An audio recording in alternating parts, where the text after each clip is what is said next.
Guys, আসসালামু আলাইকুম। আজ আপনাদের অনেক দিন পর নতুন একটা ব্লগ নিয়ে আসলাম। সানটেক্স অ্যাগ্রো চ্যানেলে আপনাদের সবাই স্বাগতম। অনেক দিন পর আজকে একটা ভিডিও নিয়ে হাজির হলাম। আমার এই পেঁপের প্রজেক্টে মোটামুটি কিছু কাজ আপনাদের দেখাবো। সেটা হলো, এই প্রজেক্টে আপনাদের এখানে বৃষ্টি না হওয়ার কারণে এর জন্য আপনাদের এই ড্রেন করা হচ্ছে। এখানে ড্রেন করে তারপরে পানির ব্যবস্থা করা হবে। কারণ গাছের যে আমাদের গাছের যে অবস্থা, সেই হিসেবে আমাদের এক সেচ পানি দিলে বা দুই সেচ পানি দিলে অলরেডি গাছের চেহারা চেঞ্জ হয়ে যাবে। আশা করি দেখতেছেন আপনারা সবাই। আজ 4-5 দিন যাবৎ কাজের লোক দিয়ে এই বেড করা হচ্ছে। বেড করা মূলত কয়েকটা উদ্দেশ্য। সেটা হলো, ঝড় বৃষ্টিতে গাছের যে আপনার একটা শক্তি বা গাছের যে শক্ত গোড়াটা থাকতে হয়, সেটা তৈরি হয় এবং গাছ থেকে জ্বর উপরে ওঠানো যায়। কীভাবে উপরে ওঠা হয় তা আপনাদের কাছে দেখাবো। সেটা হলো, এই আপনাদের গাছের গোড়া, এই যে এটা হলো আপনার এ পর্যন্ত, এটা আপনি এ পর্যন্ত মাটি দেওয়া হবে। এ পর্যন্ত মাটি দিলে এখান থেকে শিকড় আপনারা শিকড় বের হবে। এ পর্যন্ত থেকে শিকড় বের হইলে এই গাছটা আপনার তখন শক্ত হবে। এটা তখন খুঁটা না দিলে চলে, বুঝছেন? বাঁশ দিয়ে তখন খুঁটা না দিলেও চলবো। এই যে আপনি দেখছেন অলরেডি ফুল আসছে, ফলও আসছে। এটা এখানে আবার সাইডে আবার একটা ড্রেন, সেচ পাম্পের একটা ড্রেন। এই ড্রেন দিয়ে এটার ভিতরে পানি ঢুকছে। পানি ঢোকার কারণে এই গাছের এই সাইডের পেঁপে গাছটার গ্রোথটা ভালো। এটা বেশি পানি ঢুকলে সমস্যা, আবার তাহলে গাছ মারা যাবে। এই জন্য সব কিছু লিমিট থাকা ভালো। এই দেখেন অলরেডি গাছে আমার ফল সব চলে আসছে। এই দেখছেন ফল চলে আসছে,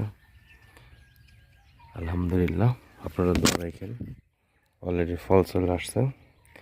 আমি মোটামুটি সাত ধরনের সার আবার প্রয়োগ করছি। প্রয়োগ করে তারপর মাটি দিতেছি গোড়ায়, যাতে মাটির গোড়া সব দেখছেন কি সুন্দর, তাতে গাছের গোড়াটা অনেক শক্ত হয়।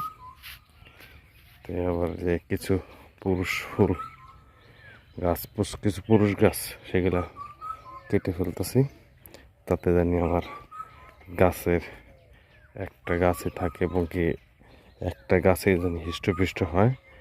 এর জন্য আমি আজকালের ভিতরে এটা সেচ দিয়ে দিব। কাজ আমাদের কমপ্লিট হয় নাই, আজকে কমপ্লিট হয়ে যাব। আশা করি কালকেই আমি এটাকে সেচ দেওয়ার ব্যবস্থা করব। এটা একটা জিনিস কি, সেচটা দিলে চেহারা একদিনে একরকম হবে। আর একটা মজার বিষয় হলো, এখানে আমার কয়েকটা পার্ট করা লাগছে। সেটা হলো যে পানি জমে রাখা যাবে না, এটা হলো মূল উদ্দেশ্য। এই আপনি এখানে দেখছেন, এইখানে একটা ড্রেন করা হচ্ছে, আর এই সামনে থেকে আরেকটা ওই দিকে করে ড্রেন করা হচ্ছে, আর ওই পাশে এদিকে ড্রেন করা। কারণ এখান দিয়ে পানি এখান দিয়ে ওই সামনে জমিতে চলে যাবে, এটাই উদ্দেশ্য। কারণ পানি জমে রাখা যাবে না, এটার উদ্দেশ্য হলো পানি জমে থাকলে গাছ মারা যাবে। কারণ যে রোদ, তারপরে আপনি জ্বরে পচন চলে আসবে। পানি পচন চলে আসলে গাছ তখন লাল হয়ে মারা যাবে। এর জন্যে বেড করা লাগে এবং আপনারা পানি নিষ্কাশনের ব্যবস্থা রাখতে হবে।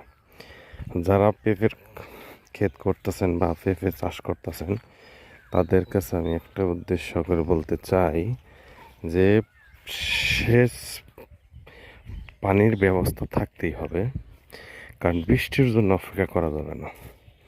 আমি বৃষ্টির জন্য অপেক্ষা করার কারণে আমার অনেকখানি পিছিয়ে চলে গেছে। দেখেন এই সাইডে চেহারা কীরকম গাছের, আরও 15 সাইডে দেখালাম। এই দেখেন এই সাইড তার একটা বেড করা হচ্ছে, দেখছেন কীভাবে বেড করা হচ্ছে। এই সাইডটা উঁচা, এই জায়গাটা উঁচা দেখে আমার এই সাইড দিয়ে ড্রেন করা লাগতেছে। আমি এখানে পানি ছেড়ে দিব, এখানে শেষ হওয়ার পর পানি দেখতে দিব, এখান থেকে আউটলাইন, এখান থেকে চলে যাব একদম নিচু জমিতে। এই হলো সিস্টেম। আর পানি যারা না দিতে পারেন তাহলে ক্ষেত ভালো হবে না, এটা 100% সত্য। কারণ দেখেন এইদিকে আমার পানির নাই, এর জন্যে গাছগুলো লাল হয়ে গেছে। যতই সার দিই কাজ হবে না। তাই আপনাদের সেচের ব্যবস্থা থাকতে হবে 100%, বুঝছেন? এটা মনে রাখতে হবে। আর আমি কী কী সার দিছি তার একটা দিয়ে দিলাম, সেটা হলো টিএসপি। দেখেন কী কী সার দিছি, এটা টিএসপি, ইউরিয়া, পটাশ, থিওবিট, ম্যাগনেসিয়াম, পোরাডাম। এই সারগুলা আপনারা একত্রে মিক্সার করে মোটামুটি 200 গ্রামের মতন প্রত্যেকটা গাছের ঘুরে ঘুরে আমি এবার সার দিয়ে দিছি। দেখছেন সার দিয়ে দিছি। এই সারে আবার যখন এখানে বেড করে মাটি দেওয়া হবে, এই আগাছা সব মরে যাবে।